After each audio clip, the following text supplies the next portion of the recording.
Kumusta ka? Kung ramdam mo ang pagod ng araw na ito, halika, pahinga muna. Dito sa ating munting tahanan, makikinig ka sa mga kwentong parang yakap, banayad, tahimik, at nakakapagpakalma. Ang bawat kwento ay ginawa para tulungan kang bitawan ang bigat ng araw at ihanda ka sa mahimbing na tulog. Sa pahinga muna, hindi mo kailangang magmadali. Dito, sapat na ang simpleng pakikinig, sapat na ang ilang sandali ng katahimikan. Kung gusto mo ng kasama bago matulog, nandito ako gabi-gabi, handang magkwento hanggang sa mapapikit na ang iyong mga mata. Mag-subscribe ka na para may kwento kang kaagapay sa bawat gabi. Ngayon, ipikit mo na ang iyong mga mata at magsimula na tayo sa ating kwento. Ang puso ng punong balete, Kabanata 1, ang bulong ng gubat. Sa isang malayong lalawigan kung saan ang mga bundok ay nagtatago ng mga lihim at ang mga gubat ay puno ng mga kwento, matatagpuan ang nayon ng San Rafael. Ito ay isang maliit na pamayanan na kung saan ang buhay ay simple at payak, malayo sa ingay at gulo ng modernong mundo. Ang mga bahay dito ay yari sa kawayan at nipa na nagbibigay ng natural na proteksyon mula sa init ng araw at lakas ng ulan. Ang mga tao ay nagtatanim ng palay at gulay, nangingisda sa ilog at nangangalaga sa kanilang mga hayop. Ang buhay nila ay nakasentro sa kalikasan at sila ay may malalim na paggalang at pagpapahalaga sa mga biyaya nito. Sa nayon na ito, naninirahan si Lira, isang dalagang may kakaibang koneksyon sa kalikasan. Siya ay may busilak na puso at matang kasing itim ng gabi na puno ng karunungan at pag-unawa. Hindi tulad ng ibang mga batang babae sa kanyang edad, si Lira ay hindi interesado sa mga alahas, damit o pag-aasawa. Mas gusto niyang gumugol ng oras sa gubat, nakikinig sa mga huni ng ibon, sa bulong ng hangin, at sa mga kwento ng mga matatandang puno. Para kay Lira, ang gubat ay hindi lamang isang lugar na puno ng mga puno at hayop. Ito ay isang buhay na nilalang, isang santuwaryo na puno ng mga lihim at mga hiwaga. Naniniwala siya na ang bawat puno, bawat halaman, at bawat hayop ay may kanya-kanyang kwento, at kung marunong kang makinig, maaari mong marinig ang kanilang mga tinig. Isang araw, habang naglalakad si Lira sa gubat na malapit sa kanilang nayon, nakarinig siya ng isang mahinang bulong na tila nanggagaling sa kailaliman ng lupa. Ito ay hindi isang ordinaryong bulong, kundi isang panawagan, isang hinaing na humihingi ng tulong. Ang bulong ay parang isang awit, isang lumang himig na nagpapaalala sa kanya ng mga kwento ng kanyang mga ninuno. Sinundan ni Lira ang tunog, naglalakad sa masukal na daan, lampas sa mga nagtataasang puno at sa mga gumagapang na baging. Ang gubat ay tila mas tahimik kaysa karaniwan at ang mga hayop ay tila nagtatago. Naramdaman ni Lira na mayroong kakaibang nangyayari. Sa kanyang paghahanap, narating niya ang isang malaking punong balete na hindi niya pa nakikita. Ang punong balete ay mayroong napakalaking katawan na halos hindi kayang yakapin ng 10 tao. Ang mga sanga nito ay halos sumayad na sa lupa, balot ng lumot at mga halaman na nakikisama sa kanyang buhay. Ang mga ugat nito ay umaabot sa malayo na tila naghahanap ng mas maraming tubig at sustansya. Ang punong balete ay tila isang matandang hari na nagbabantay sa kanyang kaharian. Sa gitna ng mga naglalakihang ugat nito, mayroong isang maliit na butas na tila naglalabas ng mahinang liwanag, parang isang bituin na nahulog mula sa langit. Ang liwanag ay napakaganda at napakamisteryoso na tila umaakit sa kanya na lumapit. Sino kaya ang naririto? Tanong ni Lira sa kanyang sarili, habang ang kanyang puso ay kumakabog ng kuryosidad at pag-aalala. Naramdaman niya na ang butas ay hindi lamang isang ordinaryong butas, kundi isang portal, isang daanan patungo sa ibang mundo. Dahan-dahan siyang lumapit sa butas, maingat na hindi makasira ng anumang halaman o makagambala sa anumang nilalang. Naramdaman niya ang enerhiya na nagmumula sa butas na tila humihila sa kanya papasok. Huminga siya ng malalim at sumilip sa loob ng butas at ang kanyang mga mata ay nanlaki sa kanyang nakita. Sa loob ng butas, nakita niya ang isang maliit na diwata na may pakpak na parang paru-paro, kulay ginto at pilak na nagliliwanag sa dilim. Ang diwata ay umiiyak, ang kanyang mga luha ay parang mga perlas na bumabagsak sa lupa. Ang kanyang mukha ay puno ng kalungkutan at pagdurusa. "Bakit ka umiiyak?" tanong ni Lyra sa diwata. Ang kanyang boses ay puno ng pag-aalala at pag-aalala. "Ako si Tala, ang tagapag-alaga ng punong balete," sagot ng diwata. Ang kanyang boses ay parang isang kampana na tumutunog sa malayo. May sakit ang puso ng punong balete, isang malalang sakit na unti-unting pumapatay sa kanya. Kung hindi ito maaagapan, mamamatay ang puno at mawawala ang balanse sa kalikasan. Ang lahat ng buhay na nakasalalay sa kanya ay mawawala. Nagulat si Lyra sa kanyang narinig. Alam niya na ang punong balete ay hindi lamang isang ordinaryong puno. Ito ay isang sagradong lugar, isang simbolo ng buhay at proteksyon sa kanilang nayon. Ang mga ninuno niya ay nagkuwento tungkol sa mga himala at mga pagpapala na nagmumula sa puno. Kung mamamatay ang puno, malaking kapahamakan ang mangyayari sa kanilang nayon at sa buong gubat. Ano ang maaari kong gawin upang matulungan ka? Tanong ni Lyra, handang gawin ang anumang kinakailangan upang iligtas ang puno. Kailangan mo hanapin ang lunas ng buhay, isang halamang tumutubo lamang sa tuktok ng bundok makiling. Sagot ni Tala, ang kanyang mga mata ay puno ng pag-asa. Ito lamang ang makapagpapagaling sa puso ng punong balete. Ngunit mag-ingat ka, ang bundok makiling ay puno ng mga panganib at mga pagsubok. Maraming nilalang ang nagbabantay doon at hindi lahat sila ay may mabuting kalooban. Hindi nag-atubili si Lyra. Alam niya na mahirap at mapanganib ang kanyang misyon, ngunit handa siyang gawin ang lahat para iligtas ang punong balete at ang kanyang nayon.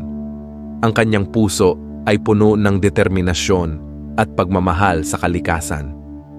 "Pupuntahan ko ang bundok makiling," sabi ni Lyra.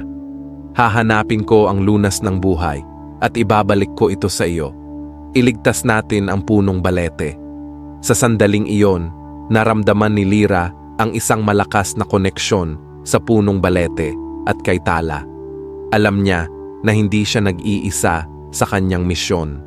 Ang buong gubat ay kasama niya, nagbibigay sa kanya ng lakas at proteksyon. Ito ang simula ng kanyang paglalakbay, isang paglalakbay na susubok sa kanyang katapangan, kanyang talino at kanyang puso. Isang paglalakbay na magpapakita sa kanya ng tunay na kahulugan ng pagiging isang tagapag-alaga ng kalikasan. Ang kanyang pakikipagsapalaran ay nagsisimula na. Kabanata 2, ang paglalakbay sa bundok makiling. Kinabukasan, hindi pa man nagbubukang liwayway, gising na si Lyra. Ang katahimikan ng umaga ay nabasag lamang ng mga huni ng mga kuliglig at ang malumanay na pagaspas ng hangin sa mga dahon. Ngunit sa puso ni Lyra, mayroong isang malakas na determinasyon na nagtutulak sa kanya upang kumilos. Alam niya na ang oras ay mahalaga at ang buhay ng punong balete ay nakasalalay sa kanyang mga kamay. Mabilis siyang naghanda. Kumuha siya ng isang maliit na bag na yari sa abaka at pinuno ito ng mga pangunahing pangangailangan para sa kanyang paglalakbay. Nagbaon siya ng ilang pirasong tinapay na gawa sa kamote na siyang pangunahing pagkain ng kanilang nayon. Nagdala rin siya ng pinatuyong mangga at bayabas na nagbibigay ng enerhiya at bitamina. At syempre, Hindi niya kinalimutan ang kanyang balong tubig na puno ng malinis at malamig na tubig mula sa bukal sa kanilang bakuran. Bukod sa pagkain, nagdala rin si Lyra ng isang matalim na itak. Ito ay hindi lamang isang kasangkapan para sa paggawa ng daan sa gubat, kundi pati na rin isang sandata para sa pagtatanggol sa sarili. Alam niya na ang gubat ay puno ng mga panganib at kailangan niyang maging handa sa anumang maaaring mangyari. Bago siya umalis, nagpaalam si Lyra sa kanyang pamilya. Ang kanyang mga magulang ay naghihintay na sa kanya. Ang kanilang mga mukha ay puno ng pag-aalala at pagmamahal. Alam nila ang panganib ng kanyang misyon, ngunit alam din nila na hindi nila mapipigilan si Lyra. Ang kanyang puso ay puno ng determinasyon at alam nilang walang makakapigil sa kanya. "Anak, mag-ingat ka," sabi ng kanyang ina. Ang kanyang boses ay nanginginig. "Alam kong malakas ka at matapang, ngunit ang bundok makiling ay isang mapanganib na lugar. Maraming masasamang espiritu ang naninirahan doon. Huwag kang magtiwala sa kahit sino." "Inay, huwag po kayong mag-alala," sagot ni Lyra, hinawakan ang kamay ng kanyang ina. "Mag-iingat po ako. Pangako ko po na babalik ako na may dalang lunas ng buhay. Iligtas ko po ang punong balete." Ang kanyang ama, na tahimik lamang na nakikinig, ay lumapit kay Lyra at binigyan siya ng isang maliit na anting-anting.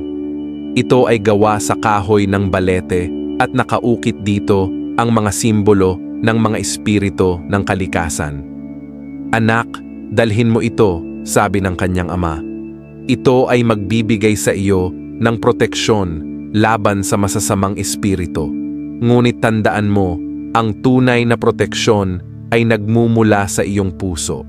Kung ikaw ay may mabuting kalooban, walang masamang espiritu ang makakasakit sa iyo."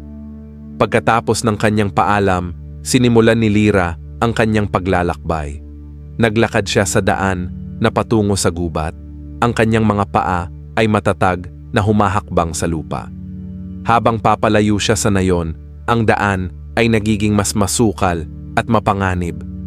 Kailangan niyang umakyat sa matarik na mga bato, tumawid sa malalalim na ilog, at lumaban sa mga mababangis na hayop.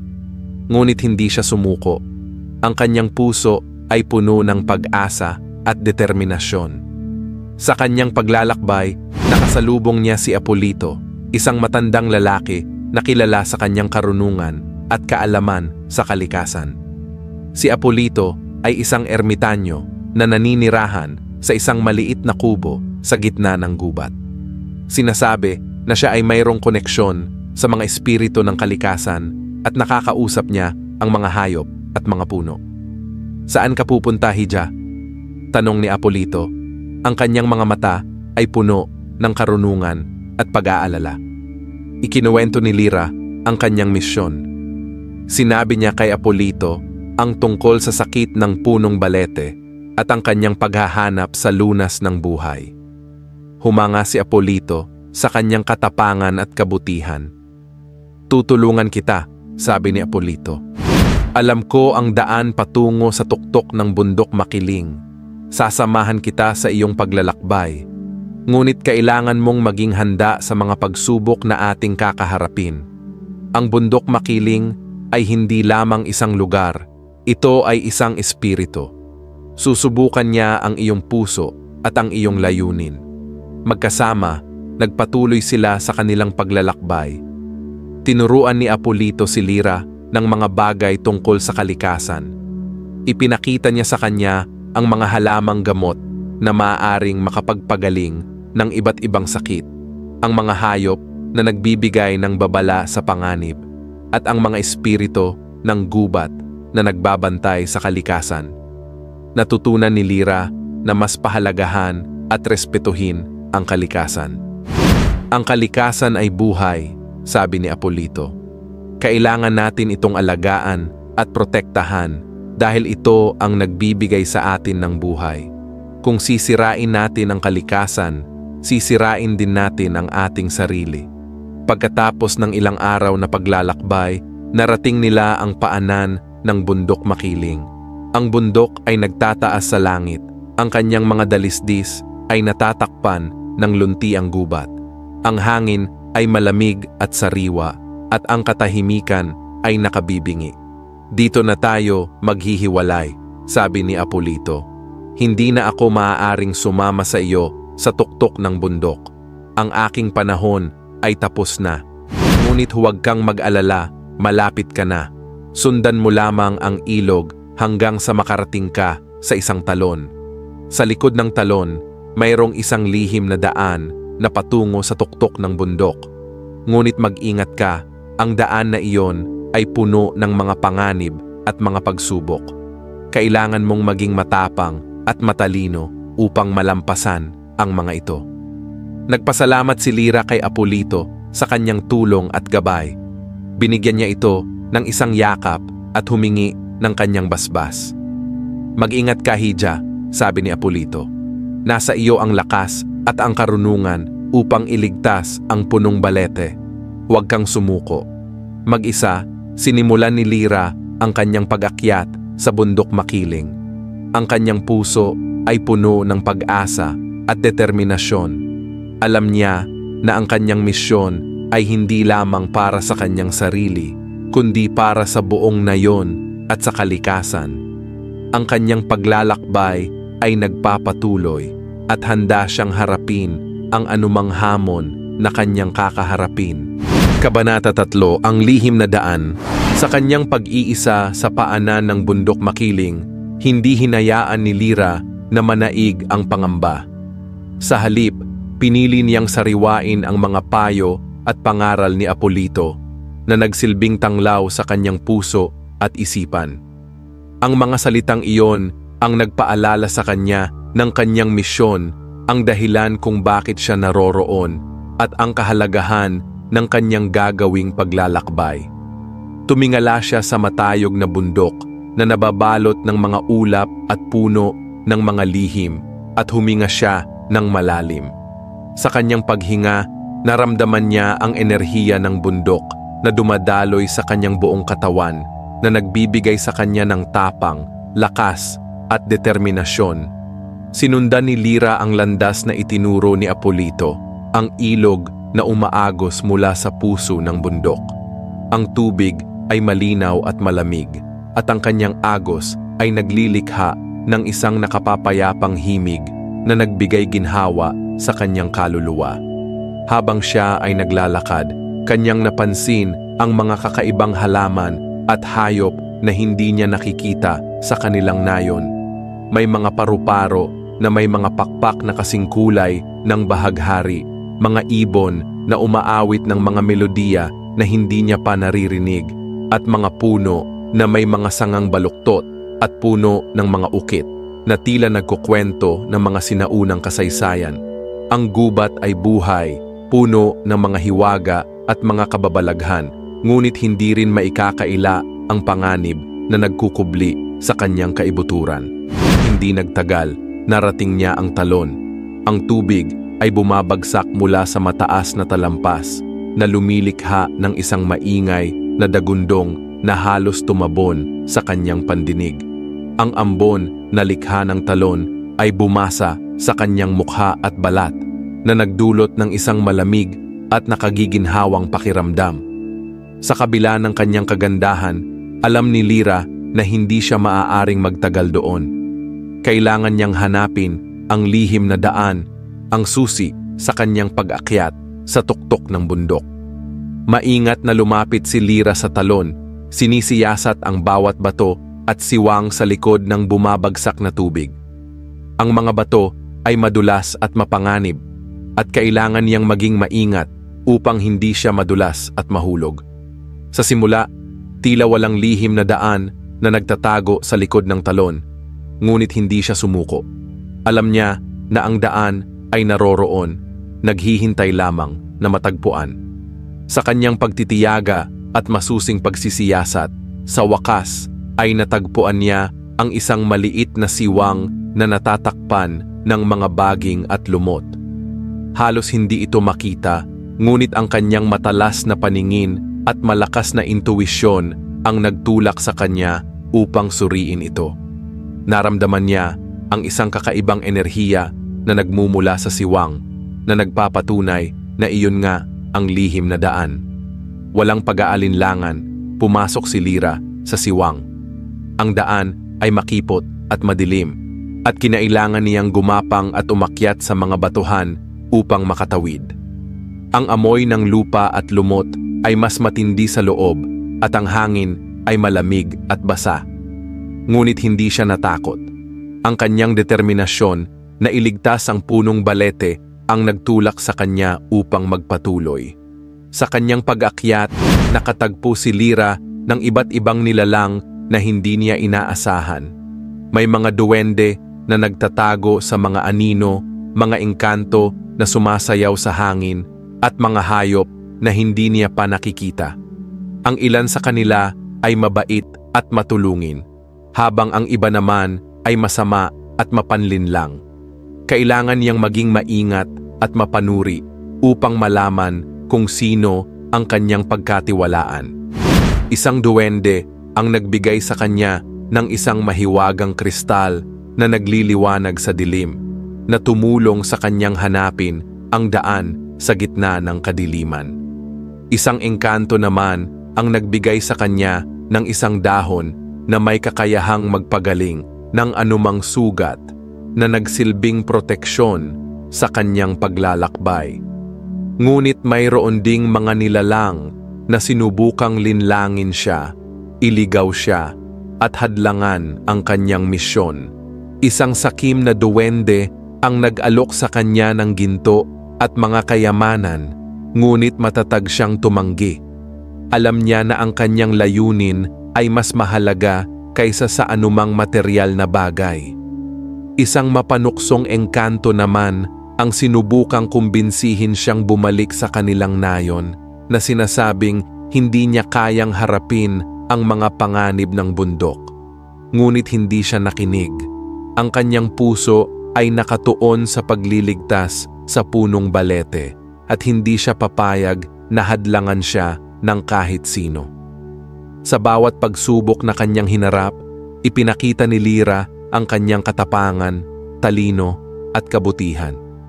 Ginamit niya ang kanyang mga kaloob at ang kanyang kaalaman sa kalikasan upang malampasan ang lahat ng mga hadlang na humadlang sa kanyang daan.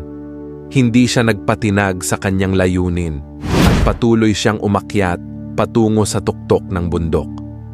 Sa wakas, matapos ang mahabang paglalakbay sa loob ng lihim na daan, narating niya ang dulo nito. Lumabas siya sa isang maliit na kuweba na may tanawin ng buong bundok. Ang araw ay sumisikat na, nagpipinta ng kalangitan sa mga kulay ng ginto at rosas. Ang gubat ay nagliliwanag sa ilalim ng liwanag ng umaga na nagpapakita ng kanyang tunay na kagandahan. Ngunit alam ni Lyra na hindi pa doon nagtatapos ang kanyang paglalakbay. Kailangan pa niyang hanapin ang lunas ng buhay, ang huling piraso ng kanyang misyon. Huminga siya ng malalim at lumabas sa kuweba. Sinundan niya ang isang landas na patungo sa tuktok ng bundok, handa na harapin ang anumang hamon na kanyang kakaharapin.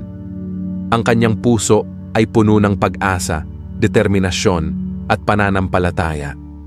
Alam niya na sa tulong ng mga espiritu ng kalikasan, kanyang maisasakatuparan ang kanyang layunin at maililigtas ang punong balete. Huling kabanata, ang puso ng punong balete. Sa wakas, matapos ang mahaba at mapanganib na paglalakbay, narating ni Lyra ang tuktok ng bundok makiling. Ang lugar ay tila isang paraiso na bumaba sa lupa. Ang katahimikan ay halos nakabibingi. Tanging ang malumanay na pag-awit ng hangin at ang huni ng mga ibon ang maririnig. Ang hangin ay sariwa at malinis, punong-puno ng halimuyak ng mga bulaklak at mga halaman. At ang tanawin, ito ay napakaganda na halos hindi ka panipaniwala. Mula sa kanyang kinatatayuan, natanaw ni Lyra ang buong nayon ng San Rafael na tila isang maliit na laruan mula sa taas. Nakita rin niya ang malawak na gubat, ang mga ilog na kumikinang sa sikat ng araw, at ang malawak na karagatan na umaabot hanggang sa abot-tanaw. Sa sandaling iyon, naramdaman ni Lyra ang kapayapaan at kaligayahan na hindi niya pa naranasan. Sa gitna ng tuktok ng bundok, sa isang maliit na clearing na napapaligiran ng mga nagtataasang puno, nakita ni Lyra ang kanyang hinahanap. Ang lunas ng buhay. Ito ay hindi lamang isang ordinaryong halaman. Ito ay nagliliwanag sa isang malambot at mainit na liwanag na tila nagmumula sa loob nito. Ang mga dahon nito ay kulay ginto at ang mga bulaklak nito ay kulay pilak. Ang halaman ay napakaganda at napakalakas na tila nagtataglay ng lahat ng buhay at enerhiya ng kalikasan. Dahan-dahan na lumapit si Lyra sa halaman, ang kanyang puso ay puno ng paggalang at paghanga. Naramdaman niya ang kanyang enerhiya na dumadaloy sa kanyang katawan, na nagbibigay sa kanya ng lakas at pag-asa. Lumuhod siya sa harap ng halaman at nagpasalamat sa mga espiritu ng kalikasan sa pagpapahintulot sa kanya na makuha ang lunas ng buhay. Ipinangako niya na gagamitin niya ito para sa kabutihan at hindi niya ito aabusuhin. Ngunit bago pa man siya umalis, nakarinig siya ng isang malambing na tinig na tumawag sa kanyang pangalan. Lyra. Nagulat si Lyra at lumingon. Sa kanyang likuran, nakita niya ang isang magandang babae na nakasuot ng damit na gawa sa mga dahon at bulaklak. Ang kanyang buhok ay mahaba at kulay ginto, at ang kanyang mga mata ay puno ng karunungan at pagmamahal. Ang kanyang mukha ay nagliliwanag sa isang malambot na liwanag, at ang kanyang presensya ay nagbibigay ng kapayapaan at kapanatagan. Sino ka? Tanong ni Lyra. Ang kanyang boses ay puno ng pagtataka. Ako si Mariang Makiling, ang tagapag-alaga ng bundok, sagot ng babae. Ang kanyang boses ay parang musika na dumadaloy sa hangin. Matagal na kitang binabantayan, Lyra. Nakita ko ang iyong katapangan, iyong kabutihan, at iyong pagmamahal sa kalikasan. Karapat-dapat ka sa lunas ng buhay. Hindi makapaniwala si Lyra sa kanyang naririnig. Hindi niya akalain na makikita niya si Mariang Makiling, ang diwata ng bundok na kilala sa mga kwento ng kanilang mga ninuno. Ito ay isang karangalan at isang pagpapala na hindi niya inaasahan. Salamat po, sabi ni Lyra. Ang kanyang mga mata ay puno ng luha ng kagalakan. Hindi ko po alam kung ano ang sasabihin ko. Hindi ko po akalain na makikita ko kayo. Huwag kang mag-alala, sabi ni Mariang Makiling, ngumiti sa kanya. Alam ko ang iyong misyon, Lyra. Alam ko na gusto mong iligtas ang punong balete. Ito ay isang marangal na layunin, at ako ay nagagalak na ikaw ang napili upang gawin ito. Ngunit bakit po ako? Tanong ni Lyra. Bakit ako ang napili upang iligtas ang punong balete? Marami pong mas karapat-dapat kaysa sa akin. Dahil ikaw ay may puso na puno ng pagmamahal sa kalikasan, sagot ni Mariang Makiling. Ikaw ay may tapang na harapin ang anumang panganib, at ikaw ay may pananampalataya na malampasan ang anumang pagsubok.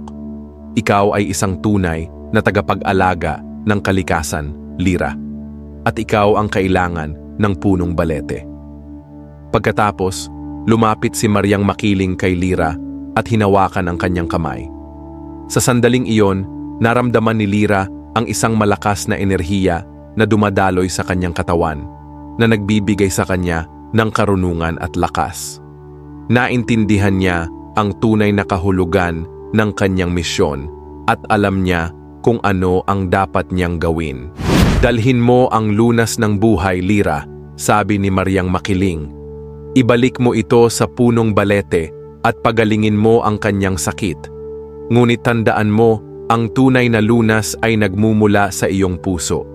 Ipakita mo sa punong balete ang iyong pagmamahal, iyong pag-aalaga, at iyong pananampalataya, at siya ay gagaling.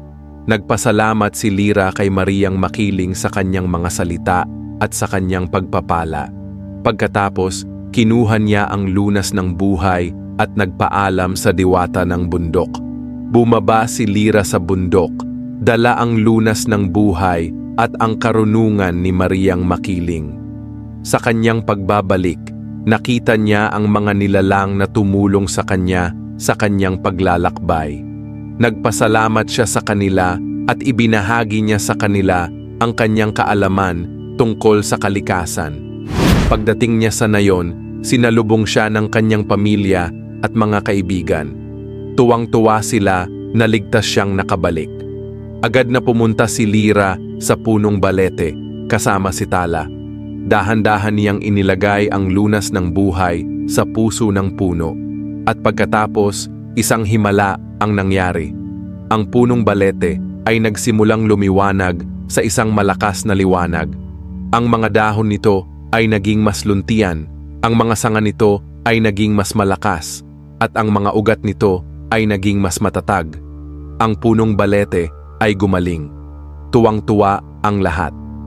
Nagpasalamat sila kay Lyra sa kanyang katapangan at kanyang pagmamahal sa kalikasan.